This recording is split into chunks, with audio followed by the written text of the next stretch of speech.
Hey y'all. So I'm seeing a lot of misinformation floating around, even coming from Kamala's headquarters, saying that 100 Republicans voted against FEMA funding.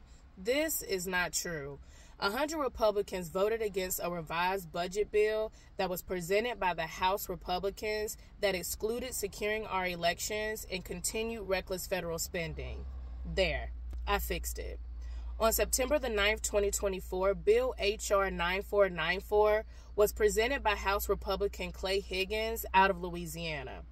This bill, known as Continuations of Appropriations, is a continuation resolution that allows federal funding to stay as is until March 28, 2025, because Congress can't get on one accord.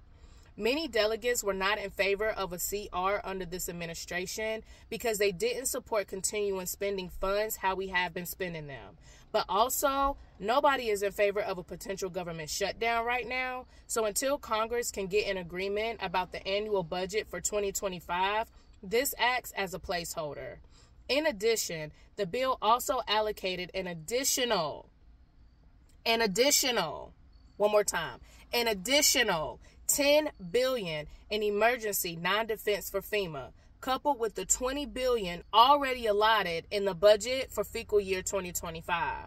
It funded our military bases, defense and non-defense, which would have covered veterans' medical care and expenses, as well as it extended government programs that would have otherwise expired, such as the Virginia Submarine Program and National Flood Insurance Program, etc. And importantly, it secured our upcoming elections with the SAVE Act, requiring proof of citizenship in order to register to vote. However, this bill never passed the House. It was met with rejection, with over 200 Democrats voting no on 9/18/2024, and Biden threatening to veto it. But nobody wants to talk about that. Some naysayers against the bill say that due to this being an election year, the creation of the budget should not go to a different administration and should be settled by December.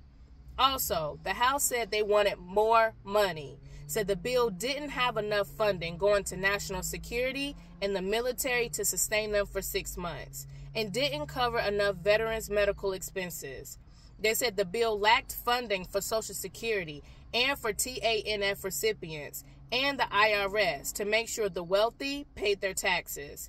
But the major issue that they had was Republicans trying to secure our elections, with multiple nays against the legislation, saying making voters show proof of citizenship will make it harder for people to register to vote. Less than a week later, 9/23/24, Bill H.R. 9747 was presented by Republican Tom Cole out of Oklahoma.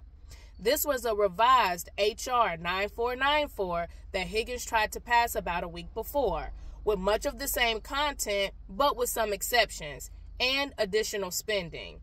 However, the notable differences being the bill is now to terminate on December the 20th, 2024. It eliminated the additional $10 billion in emergency funding going to DHS, which governs FEMA. It increased funding for security like Secret Service. It expanded supplemental food programs and funded programs for immigration, while omitting legislation that would require all registered voters to have proof of citizenship.